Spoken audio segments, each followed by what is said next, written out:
Dios les bendiga a todos.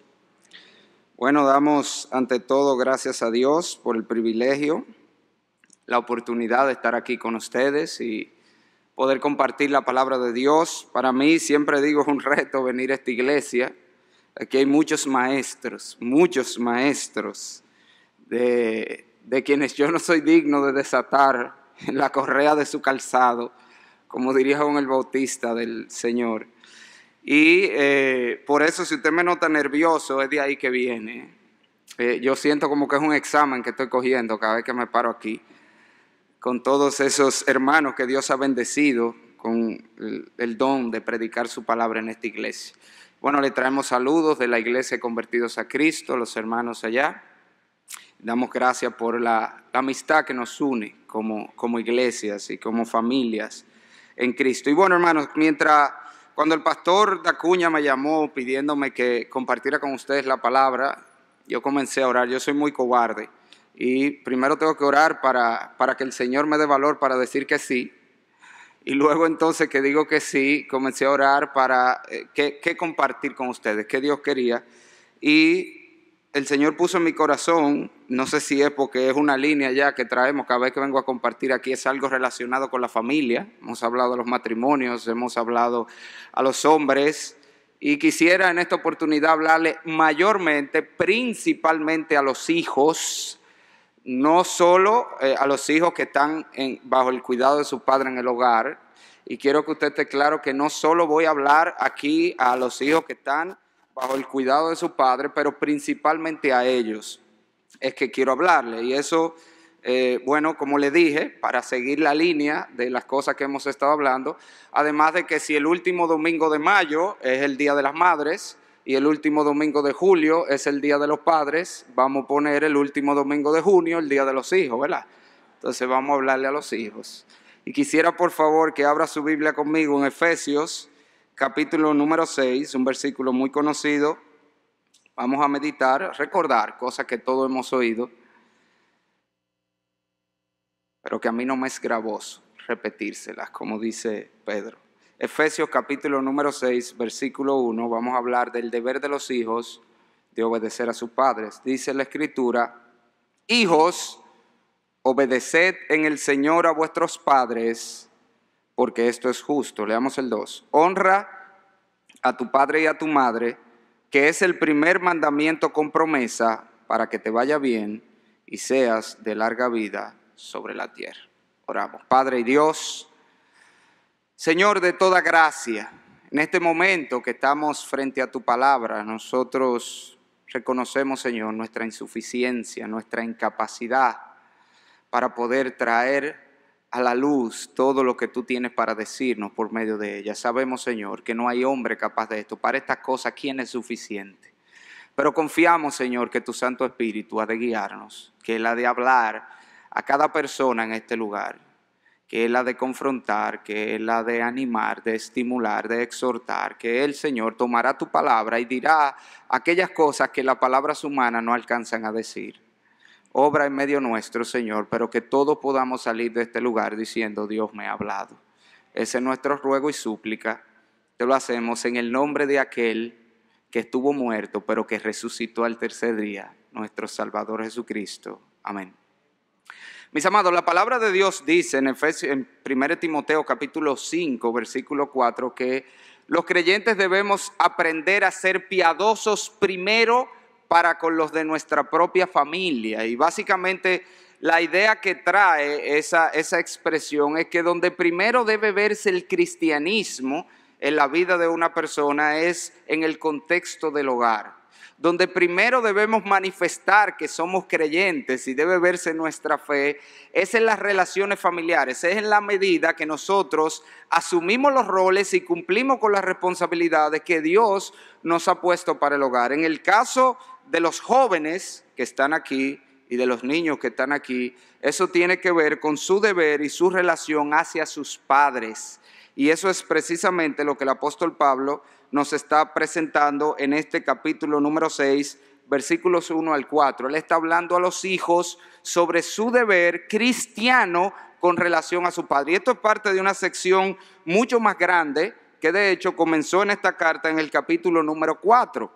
Si usted voltea su página allí, el capítulo número 4 de Efesios marca una transición en esta carta. Esta es la carta, yo digo, la carta más balanceada que hay en la Biblia. Tiene 6 capítulos.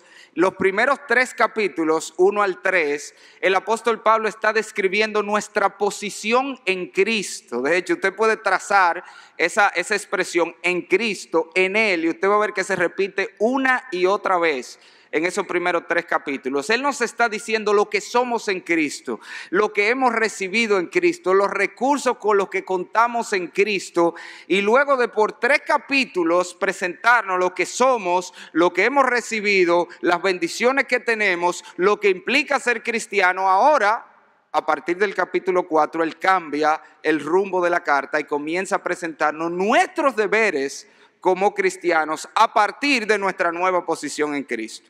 Algo interesante que usted puede notar si usted estudia esta carta es que desde el capítulo 1 al 3 no hay ni siquiera un mandato. No hay un mandato, no hay una orden a hacer nada. Todo es lo que Dios ha hecho, lo que Dios hizo y lo que Dios está haciendo en Cristo. Pero a partir del capítulo 4 usted encuentra una serie de imperativos uno tras otro, porque otra vez Él nos está diciendo cómo debemos vivir a la luz de lo que somos en Cristo. Y Él básicamente se refiere a todas las áreas de la vida. A mí me encanta esta carta porque usted puede predicar de todas las áreas de la vida de un cristiano, todas las áreas prácticas. Él va tratando cuáles son nuestros deberes, y específicamente cuando llegamos al capítulo 5, a partir del versículo número 21, Él comienza a hablar cuáles son nuestros deberes en el hogar. Y comienza de una manera también muy equilibrada. Si usted se fija, Él le habla a cada miembro del hogar y a cada uno le da 2 deberes o 2 responsabilidades. Él comienza en el matrimonio diciéndole al esposo que él tiene la responsabilidad, el deber de ser cabeza y de amar a su mujer como Cristo a la iglesia. Luego le habla a la mujer, le muestra que tiene la responsabilidad de estar sujeta y de respetar a su marido. Esos son sus 2 deberes o roles. Y luego a partir del capítulo 6 comienza entonces a tratar la relación padre-hijos, y le habla específicamente en los versículos 1 al 3 a los hijos, y les presenta también 2 deberes. Él les presenta, si usted mira el pasaje conmigo, versículo 1, el deber de obedecer a los padres, está en el versículo 1, y el versículo 2 es el deber de honrar a los padres. Sí, tenemos que entender que estos deberes no están completamente divorciados el uno del otro. De hecho, como vamos a ver hoy, hay una relación clara entre ellos. La honra, de hecho, incluye la obediencia. Los hijos deben obedecer a los padres porque es una manera como lo están honrando. Sin embargo, hay una distinción que debemos hacer porque la verdad es que el deber de honrar a los padres es un deber más extenso que el de solo obedecer. ¿Y a qué nos referimos con eso? Bueno, la honra a los padres es algo que tiene que ver, por ejemplo, con la estima que los hijos tienen de los padres, con el respeto que tienen a los padres, aún con el cuidado que tienen de ellos cuando ya son mayores. La obediencia, como vamos a explicar hoy, tiene que ver con la sujeción que los hijos tienen mientras se mantienen en el hogar. O sea que el deber de honrar es más amplio, abarca más cosas, pero además el deber de honrar es más extenso, por más tiempo. Otra vez, el hijo tiene que obedecer a los padres, entre tanto está sujeto a la autoridad de ellos en el hogar, pero el hijo tiene que honrar a los padres ¿hasta cuándo? ¿Hasta cuándo? Toda la vida. No toda la vida de los padres, toda la vida de los hijos. ¿Usted está consciente de eso? El hijo tiene que honrar a su padre toda su vida, aún su padre muerto, él tiene que honrar su memoria y hablar de ellos con honra, no importa lo que hayan sido. O sea que es un deber más extenso, pero ciertamente están relacionados, como veremos. Nosotros nos vamos a enfocar principalmente en ese versículo 1 y en el deber que tienen los hijos de obedecer a los padres. Nos vamos a centrar en ese aspecto de la obediencia. Hay básicamente 4 cosas que yo quiero que usted vea conmigo en ese pasaje. Prácticamente cada palabra en ese pasaje es relevante, y quiero que veamos primero el enfoque de este deber. ¿A quién está dirigido? ¿A quién le está hablando Dios allí cuando dice hijos en ese versículo 1? Hijos, obedeced en el Señor a vuestros padres. ¿A quién es que le está hablando? Bueno, la mayoría de nosotros solemos pensar que eso le está hablando a los niños pequeños, ¿verdad? Porque obviamente Cuando dice hijos, obedeced a los padres, le está hablando a Lucas, el hijo de Yadim, ¿verdad? Lucas, Zoe, Daniel, esos muchachos chiquitos, esos son los que tienen que obedecer a su papá. Pero claramente ese pasaje ahí no le puede estar hablando a Ariel José, ese muchacho ya está grande. No le puede estar hablando a Adrián Fulcal, usted no ha visto la barba que tiene el muchacho se parece al papá ya en el físico. Ese muchacho no lo puede estar mandando a obedecer a su papá, no puede estar ahí hablándole a Jacob. ¿Usted ha visto el barbazo que tiene Jacob? Ese muchacho no está para estar obedeciendo, padre, ya. Eso es a los muchachos chiquitos que le está hablando ahí. Bueno, mi hermano, lo primero que yo creo que usted tenga claro en ese pasaje es que cuando la Biblia dice allí, hijos, obedecer, le está hablando a los hijos que viven en el contexto de su hogar, bajo el cuidado de su padre, no importa la edad que tengan. No importa, eso es una de las cosas más importantes que yo quiero que nos llevemos hoy. No importa la edad que tenga el hijo, mientras el hijo permanezca bajo la sombrilla de los padres, en el hogar de los padres, ese hijo tiene que obedecer a sus padres. Y mi hermano, si usted quiere yo se lo repito 20 veces, porque mire, yo estoy cansado de ver padres en nuestra iglesia constantemente que uno lo llama aparte, hermano fulano, mire, ¿usted se ha dado cuenta de esto que está pasando con su hijo? ¿Qué usted está haciendo al respecto? Y me han dado respuestas como esta. Bueno, pastor, que es un hombre ya de 20 años. Imagínese usted, ¿qué uno va a hacer? Es un hombre de 20 años. O sea, que tú no puedes ponerle reglas a tus hijos, darle orden, porque es un hombre ya. Incluso han tenido la cachaza algunos de hablarme de que tienen vellos en ciertas áreas de su cuerpo ya. Y que por eso yo no puedo. ¿Cómo yo? ¿Es un hombre? ¿Es un hombre? Pues un hombre que se mantenga. Porque el hombre, la hombría, y de hecho yo le hablé de eso aquí una vez, no tiene que ver con edad. La hombría tiene que ver con responsabilidad. Usted es un hombre, él es un hombre para hacer lo que le dé su gana. Porque sea un hombre para que se mantenga. Pero mientras un muchacho viva bajo la tutela de su padre y se coma la comida de su padre y use la luz que los padres pagan y se bañe con el agua que los padres pagan y se pita la ropa que los papás le compran, ese muchacho tiene que estar sujeto a su padre, no importa la edad que tenga, no importa que tenga 25 años, 30 años. ¿Cómo? Un hombre de 30 años está viviendo en la casa de su padre, pero es un hombre. Ese es un muchacho que está sujeto a sus padres mientras está allí. Y eso no me lo estoy inventando yo. Eso en ese pasaje está claro de dos maneras, a lo menos. Una, por la misma palabra que usa el texto. Cuando ahí dice hijos, la palabra que se usa, y a mí no me gusta mucho hablar de griego aquí. Aquí hay una gente muy poderosa en el griego. Yo no quiero ni decir la palabra, va y lo pronuncio mal y me agarra Yadín o Fulcal ahorita, que son unos maestros en griego. Pero la palabra que se usa ahí para hijos no es la palabra para niños chiquitos. En griego hay una palabra para niños pequeños. Pero la palabra que Dios usa allí es la palabra hijo genérico. Hijo independientemente de la edad. Le está hablando a los hijos, no importa la edad que tenga, pero todavía más, si usted se fija, como le expliqué, esto está describiendo el orden en que se debe manejar el hogar. Esto está relacionado con lo que viene diciendo del capítulo 5, versículo 21. Él está presentando cuál es el orden en que se debe manejar un hogar, una casa, un techo. Hay una cabeza en el hogar que es el esposo y sujeto a esa cabeza está la esposa. Y luego, si usted lo quiere así, cuando entramos en el capítulo 6, el esposo y la esposa forman entre los dos otra cabeza a la que están sujetos los hijos que viven en ese hogar. ¿Usted me está entendiendo? Esa es la relación del pasaje. ¿Cuándo los hijos dejan de estar sujetos a su padre entonces? O cuando, como termina diciendo el capítulo número 5, versículo 33, ellos dejen padre a su madre y se unan a su mujer y sean una carne. Entonces ahí ya ellos forman un hogar y ahora ya ellos no están bajo la sujeción a los padres. Pero otra vez, mi hermano, otra vez, no importa la edad que tengan los hijos, y atento aquí los muchachos, porque yo he oído muchachos también diciéndome, ya yo trabajo, mi papá no me puede decir nada, ok, tú trabajas y ganas 2 pesos, tú te mantienes con eso. Porque si tú trabajas y por eso ya tú crees que puedes hacer lo que tú quieras, pues agarra y mantente. Tú agarras, alquila una casa y paga la casa y paga todo, y entonces ya tu papá no puede decirte nada. Pero porque tú trabajas, mientras tú vivas bajo el techo de tu padre, tú estás sujeto a tus padres. Y si usted no lo ve tan claro allí, mi hermano, déjeme mostrárselo en otro texto de la Escritura. Vaya conmigo, Deuteronomio capítulo 21, versículo 18 al 21. Mire ese pasaje conmigo. Mire si la idea de Dios no es esa. Mientras un hijo está en el hogar de sus padres, ese hijo está sujeto a sus padres y tiene que obedecer a sus padres independientemente de la edad que tenga. ¿Oíste, papá? No es que ya él es grande, no, está en tu casa. Tiene que estar sujeto a ti y tiene que obedecer tus reglas. Y tú tienes derecho a ponerle normas y límites y tiene que someterse.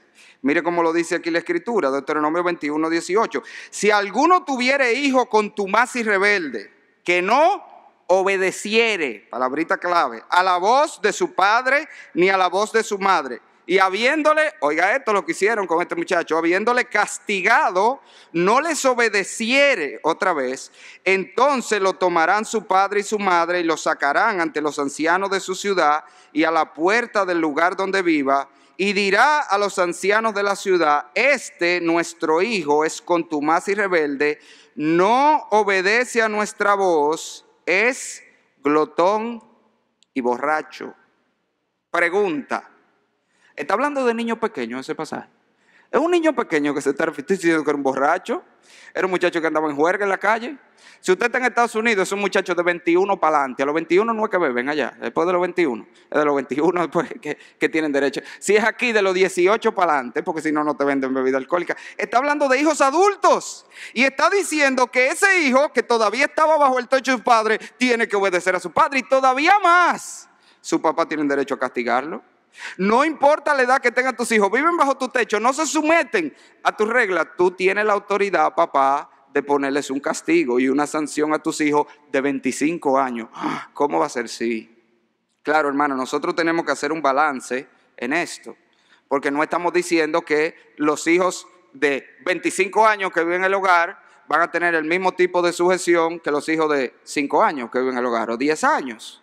Obviamente el papá sabio, en la medida que el hijo va creciendo, va madurando, va adquiriendo responsabilidad, pues le va dando más libertades, ¿verdad? Usted no va a andar con la misma, si lo quiere poner así, con la cadena del mismo largo, con su hijo de 10 años, que usted lo tiene ahí agarradito, que con su hijo de 25, porque es otro error que a veces caen los padres, ¿eh? Yo he estado en actividades donde la actividad se tiende un poquito por alguna razón y está mamá llamando a sus hijos de 27 años. ¿Y dónde que tú estás? Son las 9:30 y tú no has llegado a la casa. Y yo, bueno, así no se va a casar ese muchacho. Si a las 9:30 ya la mamá lo anda llamando, que dónde que anda, que qué es lo que pasa. O sea, obviamente tenemos que hacer un balance. Pero lo que sí tenemos que estar claro es que no importa la edad que tenga un muchacho, mientras ese muchacho esté en el hogar de sus padres, él tiene que estar sujeto a su padre y tiene que obedecer todas las reglas, todas las normas de su padre, porque en un hogar, según el diseño de Dios, ¿cuánta cabeza hay? Una cabeza. El padre familiar, ahí no hay 2 ni 3, ahí no hay 4, ni todo el que quiera decidir aquí, no. Uno es que toma las decisiones y pone las reglas en el hogar. Ahora, si volvemos al pasaje, si usted se fija, el texto, no solamente vemos allí el enfoque a quien está dirigido, es a los hijos, independientemente de su edad, sino la esencia de este deber. Y con esto queremos decir, ¿qué es lo que implica esto de obedecer? ¿Qué significa esto cuando dice, hijos, obedeced en el Señor a vuestros padres? Bueno, nosotros solemos pensar que obedecer tiene que ver con simplemente hacer lo que el papá dice. Bueno, yo lo mandé a hacer algo y él lo hizo. Y obviamente eso es obedecer, pero esta palabra obedecer, otra vez no le voy a decir ni la palabra griega, pero la palabra implica mucho más que eso. La palabra obedecer allí, de hecho, tiene la idea de escuchar. Sería escuchar desde abajo, escuchar sujeto, poner atención a alguien que está por encima de mí. Esa es la palabra. Y en la Biblia, no tiene que buscarlo, pero en Hechos 12:13, esa misma palabra que ahí se traduce obedecer, es traducida salió a escuchar. Ese es el caso, yo no sé si usted recuerda cuando Pedro estaba preso, que el Señor manda un ángel y lo saca de la cárcel y él llega a la casa de Marcos, donde estaban los hermanos orando por su liberación, y él comienza a tocar, y dice la Biblia en Hechos 12:15 que una muchacha que había allí salió a escuchar quién llamaba a la puerta. La misma palabra obedecer. Y lo que le quiero llevar es a esto, la idea, el mandato obedecer implica escuchar, implica prestar atención. ¿Y por qué estoy haciendo énfasis en eso? ¿Cuál es la excusa más común que tiene el joven para no haber hecho lo que los papás le mandaron? ¿Cuál es? yo no oí cuando tú me dijiste eso. Mira, ¿qué? ¿Que tú me dijiste? Yo no oí eso, papi. Bueno, joven, óyeme bien. ¿Dónde están los muchachos aquí? Déjame ver. Óyeme bien. Yo no te oí. En el tribunal de Dios no es una excusa, es la evidencia de tu desobediencia. Si tú te atrevieras a pararte delante de Dios y Dios te está preguntando, ¿y por qué tú no hiciste eso que tu mamá te mandó? Y tú le dices, es que yo no la oí. Dios dice, ajá. Entonces tú no prestaste, anótamele ahí. ¿Tú estás bien? Yo no sé si a usted le ha pasado que a veces uno se mata con uno mismo, cuando uno está tratando de justificarse y lo que hace es que mete la pata. A mí me pasó una vez. A mí me pasó una vez con un policía de tránsito. Iba manejando, iba a cruzar la 27 con Churchill. Usted sabe que es una intersección un poco grande. Antes de haber los numeritos estos que marcan cuándo va a cambiar. Y cuando ya yo iba casi a entrar, pasó amarillo, pero ya yo estaba bastante cerca, seguí, pero como una intersección tan grande me dio el rojo. Y crucé al otro lado, me dio el rojo casi cruzando, me para un policía del otro lado. Usted se metió en rojo. Digo yo, no, yo no me metí en rojo. Yo pasé en amarillo y se me puso en rojo ya cuando estaba terminando de cruzar. Y me dice, pero usted no sabe que el amarillo es para detenerse. Y yo, sí, yo sé que el amarillo es para detenerse. El problema es que yo iba muy rápido y no me iba a dar tiempo a frenar. Y el hombre me dijo, pues tiene otra multa por exceso de velocidad. Y entonces me fui con 2 multas, una por irme en rojo y otra por exceso de velocidad. ¿Quién le dio la idea del exceso de velocidad? Yo. Bueno, joven, eso es lo mismo que te va a pasar. Si tú tratas de decirle a Dios, es que yo no, o cada vez que tú le dices a tu padre, es que yo no oí, tú simplemente estás mostrando con eso tu propia desobediencia. Tú estás mostrando que tú no estás atento como Dios quiere cuando tu padre te habla. Porque la verdad es, ¿por qué los muchachos no oyen? A veces es verdad que no oyen, pero ¿por qué no oyen? Porque ellos no respetan la voz de su padre. Porque su papá le está hablando y él está embelesado, pegado de una televisión. Y el papá hablando, o pegado de un videojuego. Sí, dime. Sí. O con un aparatico metido aquí. Y el papá hablándole y él oyendo música. No, cuando tus padres hablan, tú tienes que prestar atención. Tú tienes que soltar lo que sea porque te están hablando tu padre. Y eso está implícito en ese mandato. Prestar atención cuando aquel que Dios ha puesto sobre ti te habla. Pero no solamente está implícito la idea de prestar atención, en ese pasaje está también implícito la idea de hacerlo con diligencia. Cuando ahí habla de obedecer, eso es un presente imperativo, es algo que hay que hacerlo ahora y hacerlo ya. Esto no es cuestión de que ya voy, fulano, ya voy. Espérate, que nada más le falta un chin a esto. Ya se está acabando. No. Cuando tu papá te llaman, tú tienes que ir. Y cuando tu papá te dan una orden, tú tienes que hacerlo inmediatamente. La obediencia, mis hermanos, la verdadera obediencia es a la primera voz. El papá que el muchacho tuvo que mandarlo 2 veces a hacer algo, en el libro de Dios no obedeció. Aunque lo haga, oíste, puede ser que lo hizo, lo que le hicieron, pero tuvieron que mandarte 2 veces, 3 veces a hacerlo. Tú no obedeciste. La obediencia debe ser a la primera voz, cuando tus padres te mandan a hacer. Y padre, mire, somos nosotros que tenemos que enseñarle eso a nuestros hijos. Nuestros hijos no nacen siendo obedientes, nosotros tenemos que enseñarles cómo obedecer. Y es nuestro deber enseñarles que obedecer es a la primera voz. Porque tú sabes que hay momentos en la vida de tus hijos donde hacerte caso la primera vez le va a salvar la vida. Donde tú le vas a decir, espérate, no entre por ahí, eso le va a salvar la vida. Él tiene que aprender que cuando yo tu voz, él se detiene y hace lo que tú le dices. No es cuando él quiera, no es cuando le dé su gana, no es cuando él entienda, no es cuando se acabe esto. No. El hijo tiene que obedecer la primera voz. Cuando los papás lo mandaron una vez, no más de una. Y mire, yo sí he visto padres hasta contándole a los hijos para hacer la cosa. Te dije que hiciera tal cosa, te voy a contar hasta 10. 1, 2, 3. ¿Usted cree que le está enseñando obediencia a su hijo? Usted le está enseñando matemáticas, a lo mucho. A contar es que usted le está enseñando, pero obedecer es a la primera voz. ¿Cómo que contarle, muchacho? Yo te mandé a hacerlo, vaya a hacerlo.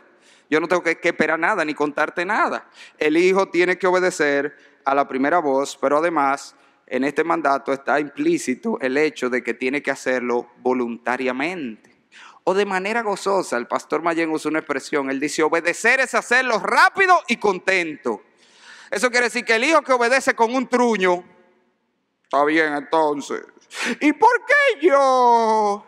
¿Y por qué a mí? Siempre soy yo. Usted no está obedeciendo, aunque haga lo que le mandaron. Usted tiene que obedecer de manera voluntaria. Si tu papá tuvieron que darte una advertencia o tuvieron que amenazarte con algo, si no hace eso, no va a hacer tal cosa, ya tú no obedeciste, aunque haga lo que te mandaron. Porque la obediencia tiene que ser voluntaria. Tú tienes que hacerlo no solamente cuando ellos te dicen, sino de buena gana, sin un truño, sin poner cara. Porque si no, tú simplemente no estás obedeciendo a lo que tu padre te manda. Así que, volviendo una vez al pasaje, ¿a quién está dirigido? A los hijos que están bajo el cuidado de su padre, independientemente de la edad. Está en la casa de su hogar, ahí hay una cabeza, es el padre, y esos hijos tienen que estar sujetos a sus padres. ¿Qué implica esta obediencia? Implica prestarle atención, implica hacerlo rápido, inmediatamente, a la primera voz, implica hacerlo de manera voluntaria. En tercer lugar, vamos a ver la extensión de este deber. Fíjese que el texto dice, hijos, obedeced en el Señor a vuestros padres. Y cuando la palabra dice allí, en el Señor, lo que eso está dejando claro es que los padres tienen una autoridad delegada de parte de Dios sobre sus hijos. Eso quiere decir, Dios ha delegado, ha dado su autoridad sobre los padres para que ellos gobiernen a sus hijos. Y la implicación de eso es esto. Todo, absolutamente todo lo que el padre manda al hijo, el hijo tiene que obedecer, siempre y cuando no se salga de lo que Dios ha establecido claramente en su palabra. Es decir, otra vez, el límite de la autoridad de los padres es hasta donde Dios ha dicho en su palabra. Desde que el padre manda algo fuera de lo que manda la palabra o contrario a lo que manda la palabra, el padre pierde su autoridad en ese momento. Sin embargo, aún en esos casos, como vamos a mencionar en un ratito, el hijo debe mostrar una actitud de obediencia, aunque no se someta al padre. Pero el énfasis que quiero hacer aquí es este. El hijo tiene que obedecer en todo lo que los padres le manden, siempre y cuando no contradiga las escrituras. Eso quiere decir que tú tienes que obedecer aun cuando tú creas que tu padre está siendo injustos. Aun cuando tú creas que tus padres están siendo ilógicos o irracionales, porque yo he visto hijos que ellos no obedecen. Es que eso no tenía lógica lo que él me está pidiendo. Aquí no te están diciendo que le busque la lógica. Tu mandato es obedecer. Esto no es una prueba matemática aquí. Encuentra el despeje la X. No, haga lo que le mandaron y punto. Eso es lo que usted tiene que hacer. A usted no lo han mandado a razonar las órdenes. Siempre y cuando tus padres no contradigan la palabra, en todo lo que ellos te manden, tú tienes que sujetarte. Y mire que si usted no lo ve tan claro allí porque está implícito solo la idea en el Señor, eso está bien claro en un pasaje paralelo. En Colosenses 3:20, si usted quiere buscar ese texto, este es un texto paralelo al de Efesios. El apóstol Pablo dice, hijos, obedeced a vuestros padres en todo, porque esto agrada al Señor. ¿En qué tienen que someterse los hijos a los padres, obedecer a los padres?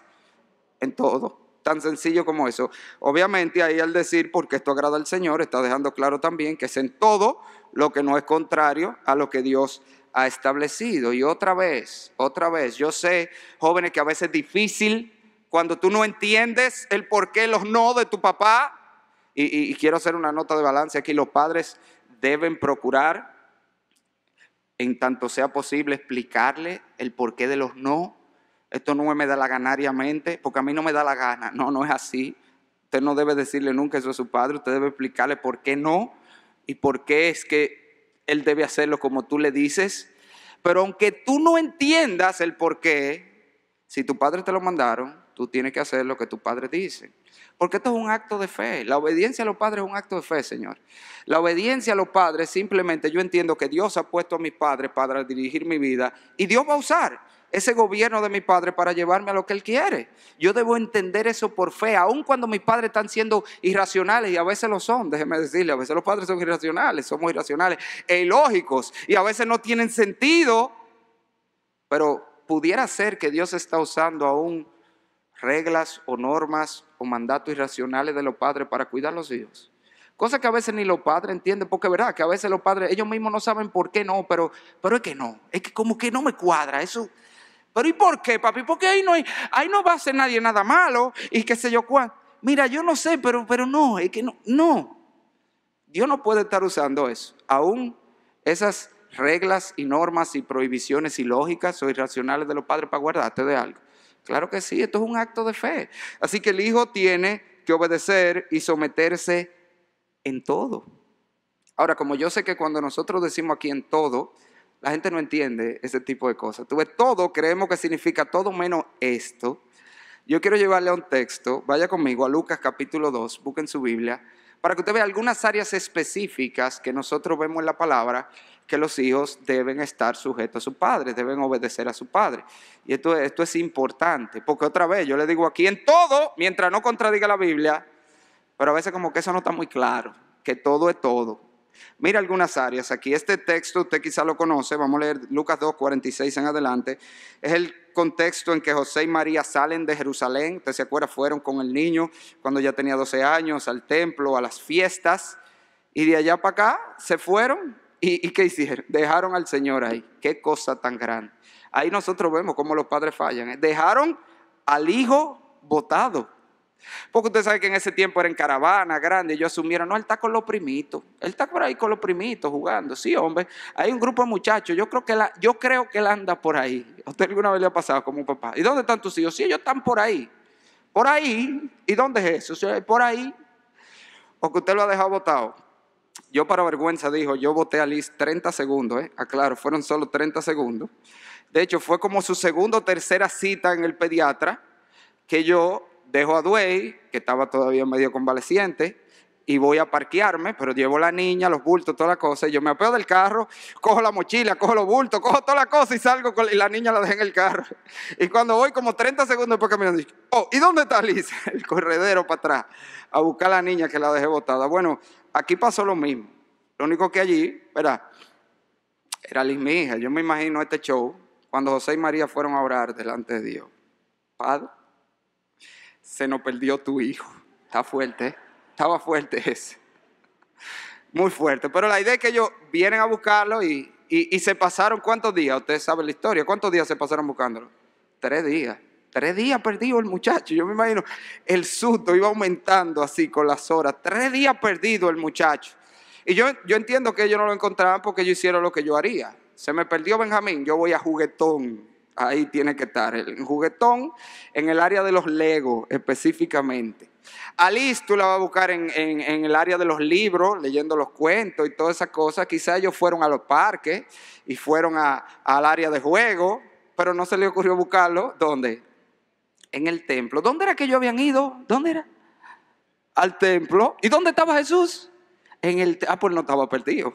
Él estaba donde ellos lo dejaron, pero ellos no fueron a buscarlo ahí. Ellos tenían 3 días buscándolo en la ciudad y el donde ellos lo dejaron. Y mire qué interesante. Y aquí lo que quiero llevar con esto es que es cierto, los padres nos equivocamos también, jóvenes, pero mire la actitud del hijo perfecto ante padres que se equivocan y ante padres que hacen lo malo. Dice aquí, aconteció que 3 días después le hallaron en el templo sentado en medio de los doctores de la ley, oyéndoles y preguntándoles. Y todos los que le oían se maravillaban de su inteligencia y de su respuesta. Cuando le vieron se sorprendieron y le dijo su madre, oiga, hijo, ¿por qué nos has hecho así? He aquí tu padre y yo te hemos buscado con angustia. Abusador, ¿cómo te perdiste así? Ajá. Él se perdió. ¿Ustedes lo botaron? ¿Ustedes fueron que lo de? ¿Quién es que tiene que asegurarse que su hijo está montado en el carro? ¿Es usted? ¿Usted es el papá? No, pero ellos lo botan y después tú eres el culpable.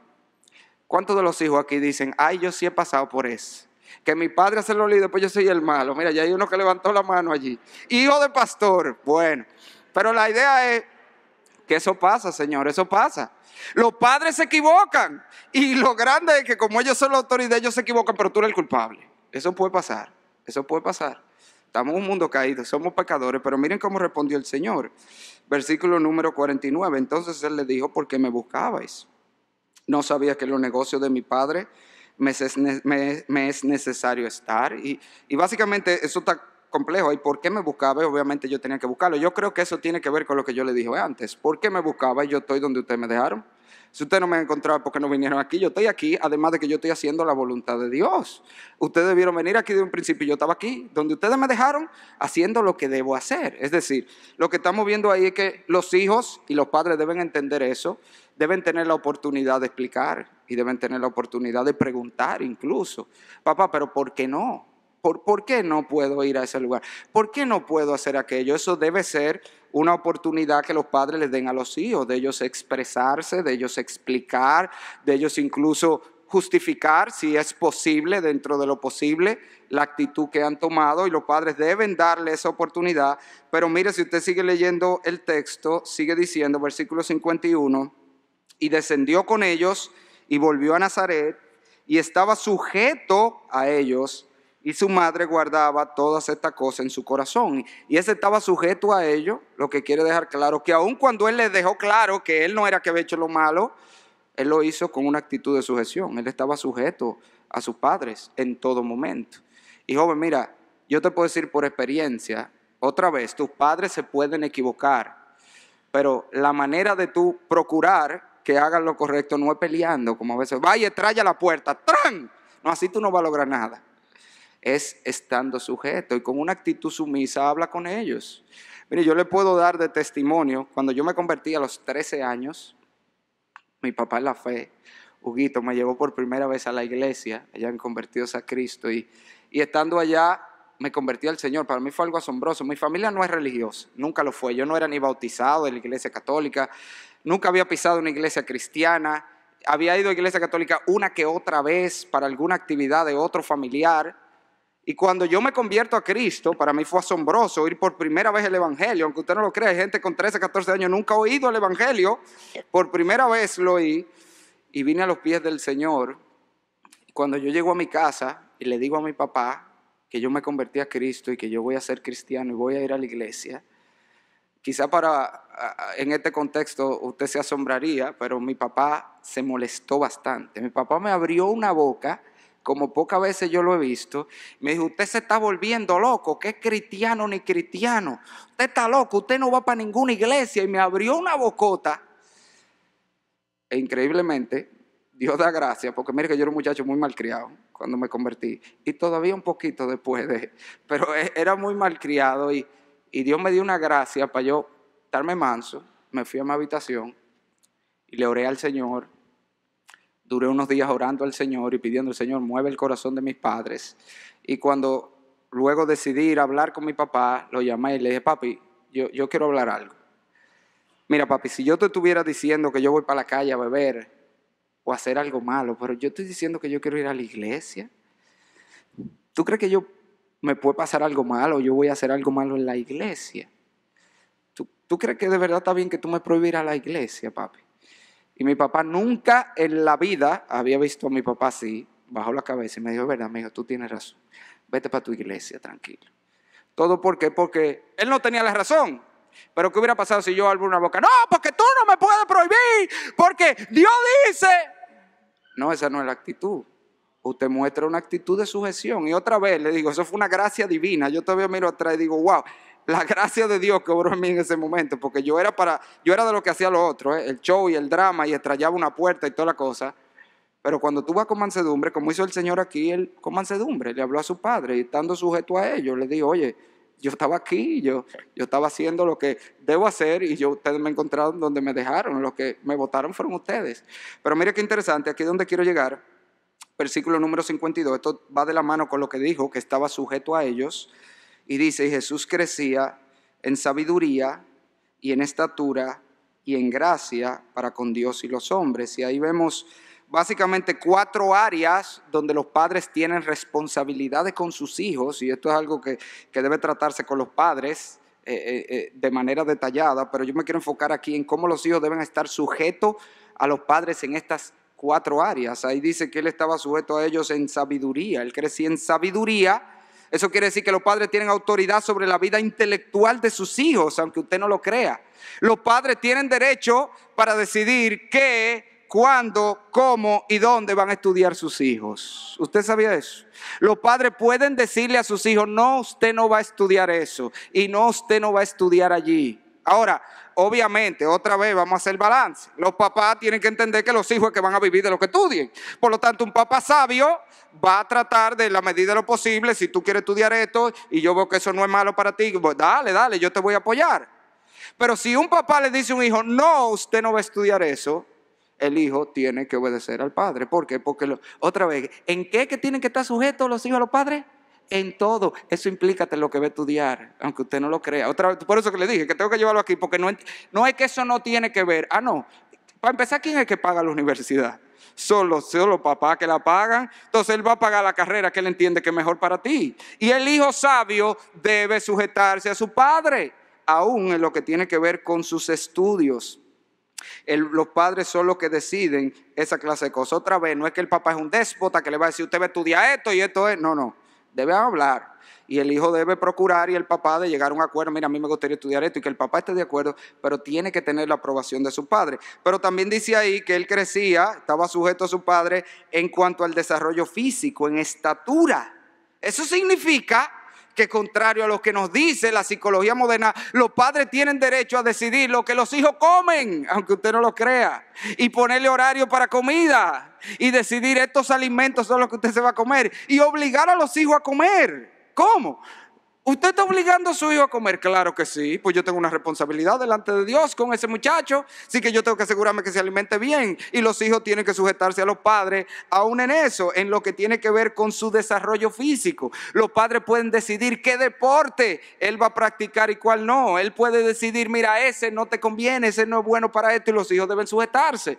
El padre también tiene la autoridad de imponer tareas en el hogar a los hijos. ¿Por qué? Porque eso es parte de su desarrollo. Ellos tienen que hacer lo que sea un hombre. Eso quiere decir que cuando tu mamá te dice, a ti te toca fregar todas las noches después de la cena, ellos tienen la autoridad para eso y tú tienes que sujetarse. ¿Y por qué? Porque tu padre te lo está mandando. Tan sencillo como eso. Dios le ha puesto esa responsabilidad. Y ellos pueden encomendarte tareas en el hogar y labores. A ti te toca hacer esto y usted tiene que sujetarse a las labores. Pero ese hombre de 25 años, y ese hombre de 25 años que todavía vive en la casa de su padre, tiene que sujetarse a las tareas que los padres le pongan en el hogar, y tiene que cumplir con todas las cosas que los padres dispongan para su desarrollo físico. Pero también los padres, y esto es sumamente importante, mis hermanos, uno de los puntos más críticos que yo veo en que estamos fallando los padres tienen derecho y el deber de meterse en la vida espiritual de sus hijos. Dice allí que él estaba sujeto en gracia para con Dios. Él crecía en gracia para con Dios, sujeto a sus padres, esa es la idea. Eso quiere decir que los padres tienen la obligación y el deber de demandar a sus hijos que se expongan a las cosas de Dios. Te lo voy a poner en términos más sencillos. El padre puede demandar que sus hijos grandes que viven en su casa, esos que son hombres ya y que trabajan, viven en su casa, venga a la iglesia. Mire, usted no sabe la cantidad de jóvenes que después que cumple 18 años, ya más nunca pisa la iglesia. Y tú vas donde los papás, no estoy viendo a tu hijo. Bueno, es que él decidió que ya no va a venir. Ajá. Y tú lo dejaste, ¿verdad? Porque él decidió lo que él le da su gana. O sea que si él decide, yo no voy para la universidad más, yo voy a hacer un vago que voy a vivir aquí, tú lo vas a dejar. No, pues así mismito como tú lo obligas a ir al colegio por la mañana y lo obligas a ir a la universidad y lo obligas a que estudie, tú puedes obligarlo a que venga a la iglesia. De ahí para adelante el Señor sabrá lo que va a hacer, mi hermano. Tu responsabilidad es que Él esté aquí oyendo la palabra. Que Él venga con un truño, que Él no quiera, problema de Él. Dios es el que va a obrar. Yo se lo dejo a Dios. Pero mi responsabilidad es que mis hijos estén aquí. Pero mire la cantidad de hermanos que después que sus hijos están grandes, porque ellos no son cristianos y ellos entienden que ellos no tienen que ir a la iglesia y los papás lo dejan, porque es que ya son hombres. Y ese muchacho está en la universidad. Ajá. No. Tú vives en mi casa. En mi casa hay una regla los domingos. ¿Tú sabes cuál es? A las 10 estamos todos en la iglesia. Esa es la regla de mi casa. Y todo el que vive en mi casa y el que esté en mi casa, a las 10 de la mañana estamos en la iglesia. Y si a usted no le gusta, ¿qué tiene que hacer? ¿Qué es lo que tiene que hacer otra vez? O te agarra y se muda y ya no tiene que obedecer ninguna regla, ni siquiera la de venir a la iglesia. Pero mientras usted esté en mi casa, mire, por eso es que a mí nadie me visita los domingos en mi casa, porque todo el que esté en mi casa los domingos, yo, hora de culto, vámonos. ¿Cómo? Pero vinimos a visitarte. Sí, vámonos todos juntos para la iglesia, porque los domingos son días de iglesia. Entonces, ¿cómo yo me voy a ir para la iglesia y voy a dejar muchachos en la casa? No, pero que sus hijos son chiquitos. Créame que yo lo hago con mi hermana. Cada vez que mi hermana está en mi casa, domingo, vámonos para la iglesia. Por eso a veces sale huyendo. Ayer estaba allá y se fue a las 11 de la noche. Para que yo camine, que vamos para la iglesia. No. Son días de iglesia, es una regla de mi casa. Y tú el que vive en mi casa, no importa la edad que tenga, usted en mi casa, tiene que ir a la iglesia. Y los padres tienen derecho a meterse en eso. Tienen derecho a obligar a sus hijos a hacer un devocional familiar. Usted puede poner una hora en este hogar, todos los días, a tal hora, hay un devocional familiar y todo el mundo tiene que estar aquí. para hacer el devocional familiar. A mí me vino un muchacho una vez acusándome a sus padres. Pastor, yo tengo que decirle algo. Mire, usted no sabe que mi mamá me obliga a hacer devocional. Y yo le dije, oh, pero tu mamá está muy bien. Tu mamá está en la cosa, le dije. ¿Cómo así? Pero yo no soy un muchacho para que ella me esté obligando. No, tú vives en la casa de ella y te comes la comida de ella. Bueno, pues en esa casa hay un devocional familiar, esa hora usted tiene que estar ahí, porque usted no se gobierna. Si no, vete de la casa. Tan sencillo como es. Entonces los padres deben involucrarse en la vida espiritual de sus hijos y pueden ponerle normas. Usted tiene que hacer esto, usted tiene que ir a la iglesia, usted tiene que hacer aquello, y los hijos deben someterse. Pero también, y este es otro punto crítico, álgido en este asunto, los padres deben meterse y los hijos deben someterse en lo que tiene que ver a la vida social. Dice ahí que él crecía sujeto a su padre en gracia para con los hombres. Eso quiere decir que los papás tienen autoridad para decir con quién se juntan sus hijos y quiénes no. Los padres pueden decir, ese no, con ese muchacho no te quiero ver, con esa muchacha no te quiero ver. Los papás tienen el derecho y el deber de hacerlo, los hijos tienen que sujetarse. Y todavía más, que todavía pica más, a la gente le suena eso como arcaico, como de 2 millones de años atrás. Los padres tienen el derecho de decidir con quién se casan sus hijos. Cuando te agarra 1 Corintios 7, dice la Biblia que el padre puede dar o no dar en casamiento a sus hijos. Eso quiere decir que tus padres tienen que aprobar tus relaciones amorosas y tienen que aprobar con quién tú te casas. Y el papá puede decir no, con ese no, sí, con esa sí. Y tú tienes que someterte a ellos. ¿Por qué? Porque usted está sujeto a su padre mientras está en el techo de su padre. Así que los padres tienen que meterse en esa cosa y los hijos tienen que estar sujetos. ¿En qué? En todo, absolutamente. Óyeme, otra vez, mientras no te digan algo que vaya en contra directamente de lo que dice la Biblia, tú tienes que hacer todo lo que tu padre te dice, porque Dios lo ha puesto a eso. Obviamente, vamos a hacer otro balance. Aquí no estamos diciendo que esto es como los tiempos orientales, que le van a buscar novio. Mira, cásate con él. No. Aún en la Biblia nosotros vemos, cuando fueron a buscar a Rebeca, el papá dijo, yo estoy de acuerdo que se case, pero pregúntale a ella, ella que se va a casar. Ella también tiene que estar de acuerdo. Eso es verdad. No es que el papá le va a buscar. Digo, aquí hay algunos manganzones en las iglesias que yo creo que eso es lo que están esperando, que los papás le traigan la novia, Porque hay algunos que yo lo veo de lento, que ellos están esperando es que le digan, mira mi hijo, tómala ahí, ven, súbete aquí arriba para casarte. Porque no hacen diligencia de ninguna para casarse, pero no es así. No es así, usted tiene que hacer su diligencia. Sin embargo, la idea es que antes de usted hacer su diligencia y antes de ponerse loco con una muchacha o un muchacho, hable con su padre. Porque ellos tienen que aprobar esa relación. Y ellos tienen incluso el derecho para decir, ahora no, este no es el momento. Aún no. Y obviamente hablar con sus hijos, explicarles por qué no. Pero es cuando ellos digan. Usted va a tener amor cuando ellos digan. Y se va a casar con quien ellos aprueben. Otra vez, usted va a tomar sus decisiones, pero ellos la tienen que aprobar. Finalmente, si volvemos al pasaje, nosotros vemos allí el enfoque, la esencia, la extensión de este deber de los hijos de obedecer a los padres. En último lugar, aquí vemos el estímulo. Dice el versículo 1. Hijos, obedeced en el Señor a vuestros padres. Y aquí está la razón, el estímulo, porque esto es justo. Y otra vez, a mí me gusta predicar de esto, porque es que a veces nosotros entendemos mal muchas de estas cosas. Cuando nosotros leemos, porque esto es justo en la mayoría de los casos, y créeme, yo he oído muchos sermones predicados así, cuando leemos esto es justo, se enfoca por el hecho del asunto subjetivo de la justicia. ¿Cómo así? El aspecto subjetivo. Bueno, lo que nosotros entendemos que el papá se merece, ¿ok? Y usted quizá ha oído muchos mensajes así, bueno, los papás se merecen que los hijos se sujeten a ellos. Y déjeme decirle, aún si lo enfocáramos así, eso es verdad, eso es verdad. Usted solamente tiene que ver lo que los papás hacen y pasan por sus hijos para usted saber que un papá se merece que sus hijos le obedezcan y se sujeten a él y le honren, como dice la Biblia. Señores, para empezar, los papás son la razón de la existencia de los hijos. Ellos están aquí porque los papás los trajeron, pero no solo eso, los papás desde pequeños cuidaron de ellos y se desvelaron por ellos, señores. Mire, eso es algo que yo siempre digo, eso hay que ser papá. Mi hermano, usted no sabe de paternidad hasta que usted no es papá. Ahí es que usted sabe lo que usted puede hacer, lo que sea por una criatura que tú acabas de recibir ahora mismo. Y ya tú haces lo que sea por ello.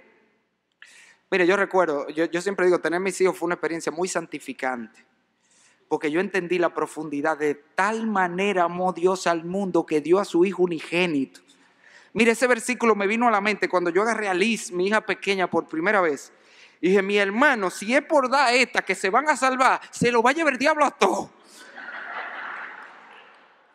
Pero de tal manera amó Dios al mundo que dio a su Hijo unigénito. Mire, en las malas noches que pasa un papá con los hijos. Mira, cuando nació Liz Marie, precisamente el pastor Mayen fue a visitarnos a la clínica. Acabando de salir yo estuve ahí cuando salió la niña, y me agarró así por los hombros y me dijo, yo espero que tú hayas dormido bien anoche, porque tú no vas a dormir una noche más entera en el resto de tu vida. Así mismito me lo dijo.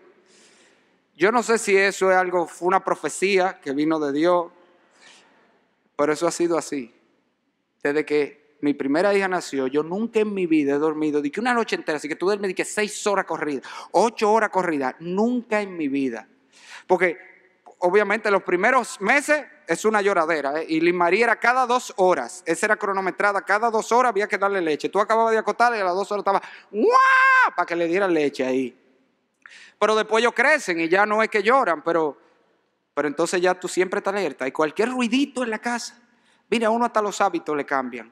Yo dormía cuando joven, que a mí me podía pasar un tren por al lado, y yo no me despertaba. Ahora usted deja caer un alfiler en mi casa, un alfiler, ¡cling! Y yo me despierto espantado. ¿Qué es lo que está pasando? Una cosa asombrosa. Entonces ya usted sabe que ahora los muchachos tienen muñecos que hablan, usted sabe. Antes uno era que lo ponía a hablar, ya uno lo ponía, y fulano, y qué sé yo qué, pero ya está eso, la creatividad se la han quitado a los muchachos, ya los muñecos hablan solos. Entonces Liz Marie, mi hija, ella se acuesta en la cama con un reguero de muñecos. Y no hay manera de quitarle eso de ahí, todos son muñecos, pero entonces durmiendo, ella viene y se mueve y le da tum y corrompe al muchacho, el muñeco habla. Y yo me levanto huyendo, ¿qué es lo que está pasando? Coge para allá. O Benjamín, que habla de noche. Benjamín es de esa gente, ¿usted conoce gente que habla de noche? Chash. Y rompe a vocear, el huidero yo, a ver qué es lo que está pasando con Benjamín. O si no, cuando no es eso, cuando no es que lloran o es que un ruido, es que se levantan a medianoche y cogen para la cama de uno con un cuentazo. Papi, me duelen los cabellos. Lo grande es que al principio yo creía que era verdad, que le dolía algo, señores. Y yo me levantaba a darle medicina y no se sanaban. Se pasaba toda la noche que le dolía. Hasta que yo entendí que la cura es, ven, acuéstate aquí, mi hijo. Remedio santo, desde que llegan, papi, que me duele el dedo. Siempre un cuento raro. Ven, acuéstate aquí, mi hijo. Se sanó, durmió ahí toda la noche tranquilito, pero ya el que no duerme soy yo, porque es ahí en la costilla. King. Entonces son como karatecas, patá y patá y patá, y uno de lado, una esquinita y ellos. Pero hay esas noches mágicas, mis hermanos, miren, esas noches maravillosas, donde no lloran, no suena ningún ruido, no se levantan. Y entonces uno se despierta y dice, todo está tan tranquilo, ¿qué está pasando? Y se levanta a ver si están respirando. Dice, deja ver si están vivos. El punto es que uno no duerme como quiera. Y eso que yo todavía estoy en etapa de niño chiquito. Yo tengo hermanos que ya están en la etapa de los niños grandes. Y me dijo, pastor, mire, eso sigue siendo así. Mis hijos tan grandes ya, yo a veces me acuesto porque tengo que acostarme temprano y dejo una luz prendida. Y hasta que esa luz no se apaga, yo no duermo. Nada más esperando que ellos lleguen. Eso es así. Así que es justo, en ese sentido subjetivo es justo. Los papás se matan por los hijos. Tú estás enfermo, ellos darían su vida por ti. Tú tienes un problema, ellos van a mover cielo y tierra para resolverlo. Y al final de todo, ¿qué es lo que quieren los padres? Es el bien de los hijos. Que eso muchos hijos no lo entienden. Los hijos creen que el papá lo que quiere es como amargarle la vida. Mi papá está en el proyecto de hacerme infeliz. No, todo lo contrario. Tu papá está haciendo todo lo que él entiende y dentro de sus posibilidades es capaz de hacer para que tú seas feliz. Oye, aun cuando él toma medidas ilógicas, irracionales, aun cuando él está siendo injusto, ¿tú sabes por qué? Porque de alguna forma en su cabeza él entiende que eso es lo que te conviene y eso es lo que es mejor para ti. El papá siempre quiere lo mejor para sus hijos. Así que si lo fuésemos a ver desde ese punto de vista subjetivo, es justo que un hijo se someta y obedezca a su padre. Ellos dan su vida por ellos, ellos quieren lo mejor para ellos, ellos están dispuestos a hacer de todo. Pero aunque eso es verdad, eso no es lo que Pablo está diciendo allí. Cuando Pablo dice allí que los hijos se sometan a los padres porque eso es justo, esa palabra justo allí se está usando como se usa casi todas las veces en la Biblia, no de manera subjetiva, sino objetiva. ¿Cómo así? Eso se está refiriendo a lo que Dios manda, simple y sencillamente. La justicia en la Biblia es lo que Dios manda, eso es. ¿Qué es lo que es justo en la Biblia? Lo que Dios ha establecido, lo que Dios manda. Cuando el Señor se iba a bautizar y este hombre, Juan el Bautista, lo para. No, ¿cómo tú me te bautizas? Tú me tienes que... Dios le dice, espérate, es necesario que cumplamos toda justicia, todo lo que Dios manda. Dios manda a bautizar, yo me voy a bautizar. Cuando dice no hay justo ni aún uno, creo que está hablando de ese sentido subjetivo. No, es que no hay nadie que viva como Dios manda. Cuando Pablo dice aquí, hijos, obedeced en el Señor a vuestro Padre porque esto es justo, el argumento es porque Dios lo manda, tan sencillo como eso. La razón por la que los hijos tienen que someterse a los padres porque Dios lo manda. De hecho, ahí es donde está la relación con el versículo 2. ¿Y dónde lo manda Pablo? Eso está implícito. Honra a tu padre y a tu madre. Ahí está la obediencia. Eso es lo que es el enlace ahí. Dios lo manda, eso es justo. Está implícito en el deseo, en el mandato de honrar a padre y madre. Y lo que te quiero llevar a esto.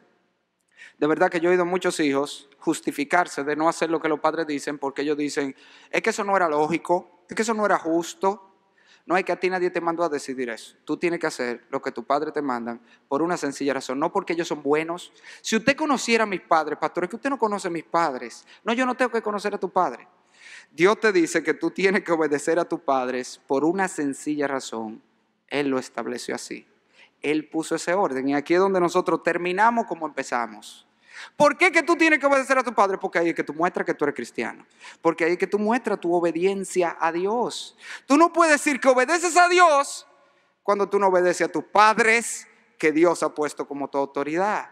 Así que tu cristianismo, si tú eres cristiano, debe mostrarse primero en que tú obedeces a lo que Dios manda, sometiéndote a los designios, a las órdenes, a los mandatos de tu padre. Y quiero terminar aquí con dos breves aplicaciones. Y quiero hablarle primero a los hijos que están bajo esta cobertura de los padres, a quienes hemos hablado principalmente hoy. Y decirte, joven, mira, esto como todos los deberes cristianos y como todos los mandatos de la Biblia, no es algo que tú puedes hacer por ti mismo, que tú puedes hacer tú solo. ¿Usted está consciente de eso? La Biblia no es un manual para decirle a la gente cómo debe vivir. La Biblia es un manual para decirle a la gente cómo puede vivir en Cristo. De eso es que se trata. Por eso es que, como le expliqué al principio, antes de Pablo empezar con los deberes, se pasó 3 capítulos diciéndote lo que hay en Cristo, lo que Cristo hace, el poder que hay en Cristo, las bendiciones que hay en Cristo, los recursos que hay en Cristo. Porque para tú ser el hijo que Dios manda, el hijo obediente, lo primero que tú necesitas es estar en Cristo. Tú necesitas a Cristo como tu Salvador. Tú necesitas reconocer tu pecado. Necesitas reconocer que tú no has sido el hijo que Dios manda. Pedirle perdón a Dios y pedirle a Cristo que sea tu Salvador. Y en ese momento, Él te provee de todos los recursos que tú necesitas. Y si ya tú eres cristiano, entonces tú necesitas buscar ese poder, esa fuerza, esa capacidad que viene por el Espíritu de Dios. De hecho, si usted mira el capítulo 5, versículo 18, ahí en su Biblia, todo ese de la familia que él menciona está luego de que él ha mandado a ser llenos del Espíritu Santo. Porque aún los creyentes, para poder sujetarnos a nuestros padres, para poder ser esos hijos que Dios manda, necesitamos la llenura del Espíritu Santo. Necesitamos buscar en la comunión con el Señor todos los días el poder para hacerlo. Y para todos los demás que estamos aquí, si tú eres padre, primero, mi amado, una vez más, a ti que te toca enseñarle a tu hijo a ser obediente. Esta cosa no es solo para los hijos, para que tú digas, tú ves, no, es que a ti que te toca. Tus hijos no nacieron obedientes, el hijo nace necio, dice la Biblia. Su tendencia es a la desobediencia. A ti te toca enseñarle a obedecer así, desde pequeño. Y si tu hijo crece y es un desobediente, lo que está mostrando es que tú fallaste en inculcarle estos principios. Si tú no puedes salvar a tus hijos, pero la Biblia te llama a enseñarle a tus hijos cómo vivir. Y a ti que te toca enseñarle a ser obediente. Tú eres que tienes que desde temprano trabajar a tus hijos con esto. Sobre todo, mire, ese asunto de la primera voz, que fallamos tanto. Tu hijo tiene que entender que la primera vez que tú lo mandaste, él tiene que hacerlo. Y si no lo hizo la primera vez, ya la segunda debe ir acompañado a lo menos de una amonestación, a lo menos de una advertencia, donde tú les recuerdas eso. Acuérdate que es la primera vez y ya yo te mandé una vez. No me haga tener que tomar otras medidas. Y si tu hijo es reincidente en que tú tienes que constantemente mandarlo varias veces, después de la primera vez ya tiene que venir un castigo. No a la tercera, a la cuarta, no cuando él le dio la gana y no lo hizo, no. Después que tú lo mandaste una vez y no lo hizo, debe venir un castigo, porque así que él va a aprender a ser un hijo obediente que obedece a la primera vez. Y si tú no eres papá, quizá alguno está aquí, no es papá pero a lo mejor vas en camino a ser papá. Estoy viendo muchas bodas por aquí en estos días. La próxima es la de Carolina, ¿verdad? Entonces, nosotros tenemos que irnos preparando desde ahora. Como dice Mayen, nuestro problema es que estudiamos 5 años para ser ingeniero, pero estudiamos 0 para ser papá y 0 para ser esposo y esposa, ¿no? Desde ahora tú tienes que irte preparando. Y aun si no te vas a casar, esto es útil para ti, para que tú puedas también ministrar a tus hermanos y a los jóvenes de tu iglesia, porque después de todo esto es una familia. Vamos a orar. Padre, gracias te damos por este tiempo. Gracias por tu palabra, Señor. Gracias por el consejo que ella nos da. Señor, nosotros reconocemos que no hay en nosotros la capacidad para ser estos padres, y mucho menos estos hijos que tú mandas. Pero qué bueno, Señor, que Cristo Jesús, nuestro Salvador, dio su vida, no solo para salvarnos de la condenación eterna, sino para capacitarnos para ser los padres y los hijos que tú quieres que seamos. Gracias por Cristo, gracias por tu Espíritu. Danos tú la gracia, Señor, para hacer lo que estamos llamados a hacer y poder así darte a ti toda la gloria y toda la honra. En el nombre de Jesús. Amén. Dios les bendiga, mis amados.